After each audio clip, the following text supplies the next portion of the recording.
નમસ્તે કિસાન મિત્રો, મારું નામ છે સુનિલ અને આજે અમે ચકલાસીના પરા જાદવપુરામાં આવ્યા છે કૌશિકભાઈ બારૈયાના ખેતરે, જેને સિજન્ટા કંપનીની હાઇબ્રિડ ભીંડી દીવાનું વાવેતર કરેલું છે. તો આપણે એમની પાસેથી માહિતી લઈએ કે એમને દીવા ભીંડાની વેરાયટી કેવી લાગી. નમસ્તે કૌશિકભાઈ. નમસ્તે. તમે કેટલું દીવા ભીંડાનું વાવેતર કરેલું છે?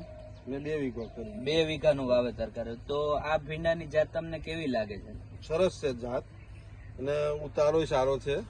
અહીં તમે જોઈ શકો છો કે ફૂટ બી સારી છે, માલ બી સારો લાગેલો છે અને ઉત્પાદન પણ સારું છે. તો તમને એમની ક્વોલિટી કેવી લાગે છે? ક્વોલિટી સરસ છે. ઓકે. અને ફ્રૂટની ક્વોલિટી પ્લસ માર્કેટમાં ભાવ સારો મળે છે. બરોબર. તો અહીં તમે જોઈ શકો છો આ 2 વીઘાનો એમનો પ્લોટ છે અને એમણે સિજન્ટા કંપનીની દીવા વેરાયટી બનાવેલી છે. તો આવનારી સિઝનમાં તમે પણ દીવા ભીંડીનું વાવેતર કરો અને સારું ઉત્પાદન લો.